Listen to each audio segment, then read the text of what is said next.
Hello friends, welcome to education hotspot and this is our second class. First class में हमने देखा था environment की कि क्या है एनवायरनमेंट, कैसे उसका ओरिजिन हुआ है और ह्यूमन बीइंग के साथ उसका क्या रिलेशन है, ह्यूमन बीइंग किस तरीके से एनवायरनमेंट को इन्फ्लुएंस कर रहा है, ये सारी चीज़ें हमने देखी थी। और इस क्लास में हम देखेंगे इकोलॉजी क्या है। सो स्टार्ट करते हैं। यहाँ पर हम देखेंगे इकोलॉजी क्या है और क्या इसकी इम्पोर्टेंस है। तो सबसे पहले देखते हैं इसके वर्ड से।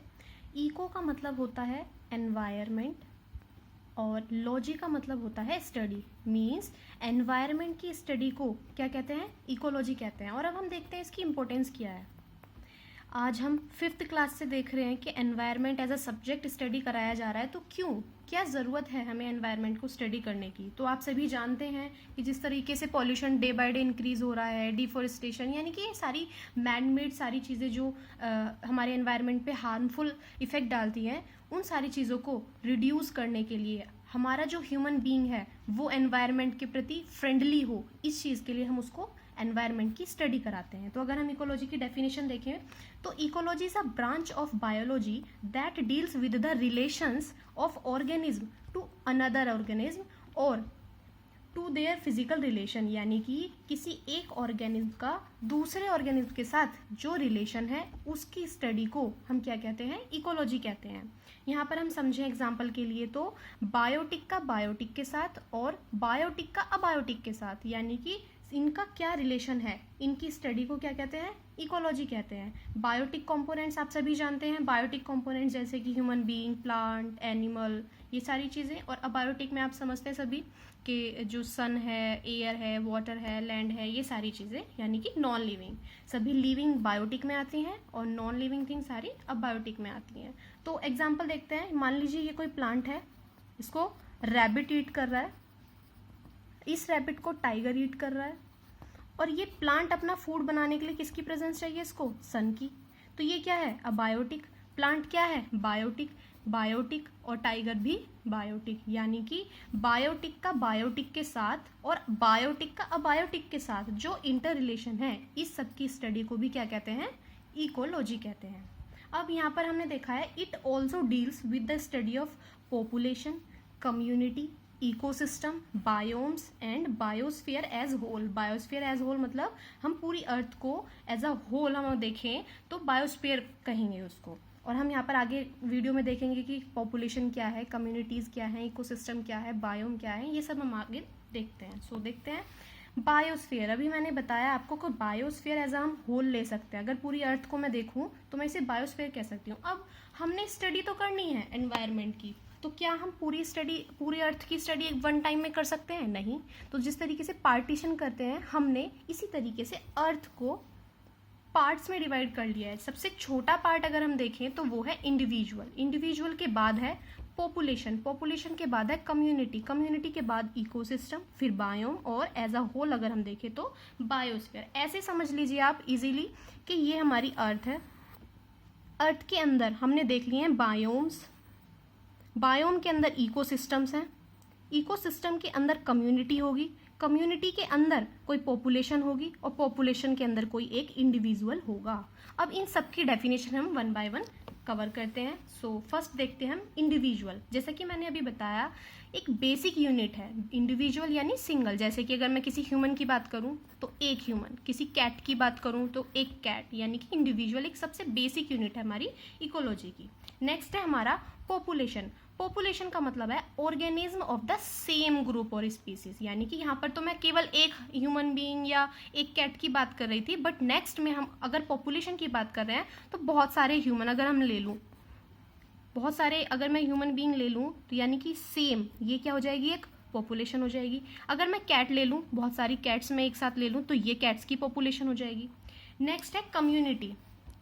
कम्युनिटी का मतलब होता है group of organism consisting number of different species that live in an area and interact with each other. यहाँ पर हमने सेम कम्युनिटी देखी थी पॉपुलेशन में, लेकिन कम्युनिटी का मतलब है डिफरेंट स्पीसीज हो सकती हैं। यानी कि मान लीजिए ये कोई एरिया है और यहाँ पर कैट, डॉग है, और यहाँ पर मंकी भी है, यहाँ पर ह्यूमन बीइंग भी है, यहाँ पर फिश भी है कोई लेक में। तो ये सब आपस में जिस तरीके से इंटरेक्ट हो रही हैं, ये डिफरेंट स्पीसीज जो हैं ये आएंगी हमारी एक कम्युनिटी के अंदर। नेक्स्ट है हमारा इकोसिस्टम। कम्युनिटी और organism and their physical environment and their interaction, यानी कि अब हम पूरी कम्युनिटी को उठा रहे हैं। जैसे हमने यहाँ पर देखा था एक कम्युनिटी, ऐसे ऐसे बहुत सारी कम्युनिटीज़ को हम ले रहे हैं और उनका आपस में इंट्रैक्शन देख रहे हैं, उनका फिजिकल एनवायरनमेंट देख रहे हैं। जैसे कि अगर हम पूरा एरिया देख लें तो उसमें सारी ये वाली कम्युनिटी सारी डिफरेंट डिफरेंट स्पीसीज आ जाएँ, ये सब कुछ। नेक्स्ट है हमारा बायोम। बायोम का मतलब है community of plant and animal that have common characteristics. Common characteristics हैं जिन एनिमल्स की या प्लांट्स की, उन सब की कम्युनिटी, यानी कि अपने आप में इकोसिस्टम बहुत बड़ा है लेकिन उसके अंदर भी हमने बायोम को, जैसे कि मान लीजिए फॉर एग्जांपल ये हमारी अर्थ है, इस अर्थ में यहाँ पर अर्थ नहीं, हम यहाँ पर एक छोटा इंडिया ले लेते हैं। ये हमारा इंडिया है, अच्छा नहीं बना है थोड़ा तो मान लीजिए हमारे इंडिया में अरुणाचल प्रदेश में कोई फ्लोरा पाई जाती है। फ्लोरा मतलब आप समझते हैं प्लांट्स, फ्लावर्स वगैरह, और फोना मीन्स हमारा एनिमल से होता है रिलेशन। मान लीजिए अरुणाचल प्रदेश में जो स्पीसीज पाई जा रही है वही यहाँ पर हमारी तमिलनाडु में पाई जा रही है। तो यानी कि इसको और इसको हम बायोम में ले सकते हैं। अब बायोम का कैटेगराइजेशन क्या होता है, दो तरीके से करते हैं, एक लैंड में और एक वाटर में। यानी कि हमारे बायोम दो तरीके से हो सकते हैं, एक लैंड बेस और एक वाटर बेस। ठीक है, नेक्स्ट हम देखते हैं, नेक्स्ट हम बायोस्फीयर देखते हैं। अभी मैंने बताया आपको बायोम दो तरह के होते हैं, लैंड बेस और वाटर बेस। ठीक है, नेक्स्ट है biosphere, part of the earth which sustain various life storm, जैसे कि लिथोस्फीयर, हाइड्रोस्फीयर और एटमोस्फीयर। यानी कि बायोस्फीयर एज अ होल आ जाता है पूरी अर्थ, जिसके अंदर लिथोस्फीयर हो यानी कि लैंड वाला एरिया हो, हाइड्रोस्फीयर यानी वाटर हो, और एटमोस्फीयर यानी कि हमारी एयर हो। जहाँ पर ये तीनों चीज़ें पाई जाती हैं वो होता है बायोस्फीयर। इट मीन्स ये अपने आप में पूरी एक अर्थ है। कुछ डेफिनेशंस देख लेते हैं हम। नेक्स्ट है हैबिटेट। हैबिटेट का क्या मतलब है, a physical environment in which an organism lives. Each organism have particular requirements for its survival and lives where the environment provide for those needs। यानी कि कोई भी ऐसा सिंगल इंडिविजुअल कह लीजिए, कोई भी ऐसा इंसान या कोई भी ऐसा जानवर जो अपनी नीड्स को पूरा करने के लिए जहाँ पर रहता है उसे क्या कहते हैं, हैबिटेट्स। अब मैं हूँ, मतलब कोई इंसान ले लेते हैं, मान लीजिए कोई पर्सन है, पर्सन ए, ये यहाँ पर रह रहा है। पर्सन तो खैर माइग्रेट होते रहते हैं इधर से उधर, कोई एनिमल भी हो सकता है, कुछ भी हो सकता है। मान लीजिए पर्सन है यहाँ पर रह रहा है, तो यहाँ पर रहने के लिए उसे पहले ज़मीन खरीदनी पड़ेगी, फिर वो अपने फूड का एडजस्टमेंट करेगा, वाटर भी उसको वहाँ मिल रहा है, शेल्टर और कवर भी उसको मिल रहा है, स्पेस लेगा, ये सारी चीज़ें हम, यानी कि अपनी नीड्स को जहाँ पर इंसान पूरा करता है वही उसका क्या होता है, हैबिटेट्स होता है, वही उसका फिजिकल एनवायरनमेंट जो है वो हैबिटेट होता है। नेक्स्ट हमारी डेफिनेशन है नीचे। नीचे का मतलब क्या है, functional characteristic of a species in its habitat is referred to as niche. यानी कि अब पहले एक चीज हम समझ सकते हैं कि हैबिटेट सेम हो सकता है बट नीचे कभी भी सेम नहीं हो सकता। इस चीज को हम कैसे समझेंगे, ध्यान से देखते हैं। मान लीजिए ये कोई ट्री है, ये कोई ट्री है, तो बर्ड के लिए ये ट्री क्या हो गया, उसका हैबिटेट हो गया। यानी कि किसी भी बर्ड के लिए एक ट्री हमारा क्या हो गया, ये हैबिटेट। लेकिन मान लीजिए तीन तरह की बर्ड्स हैं, अब इसी ट्री पर तीन तरह की बर्ड्स हैं। एक है हमारी केप में वैर्बलर, बे ब्रेस्टेड वैर्बलर और येलो रैम्प्ड वैर्बलर। ठीक है, ये तीन तरह की हमने बर्ड की स्पीसीज ली है। जो हमारी केप वे वैर्बलर है ये रहती है इसी ट्री के टॉप पर, ये यहाँ से इसको यहीं पे रहती है, यहीं पे फीड करती है। नेक्स्ट है हमारी बे ब्रेस्टेड वैर्बलर, ये फीड करती है मिडल पार्ट में। नेक्स्ट है येलो रम्प्ड वैर्बलर, ये हमारा जो बॉटम पार्ट है ट्री का वहां पर रहती है, वहीं से फीड करती है। तो एक बात बताइए, था तो इन सभी बर्ड्स के लिए ये क्या हैबिटेट, ये ट्री इन सभी बर्ड्स के लिए हैबिटेट था, लेकिन इन पर्टिकुलर स्पीसीज के लिए इनका पर्टिकुलर पार्ट ट्री का क्या हो गया, ये नीचे हो गया, क्योंकि इस बर्ड की नीड यहाँ पर फुलफिल हो रही है, इस बर्ड की नीड यहाँ पर फुलफिल हो रही है और इस बर्ड की यहाँ पर।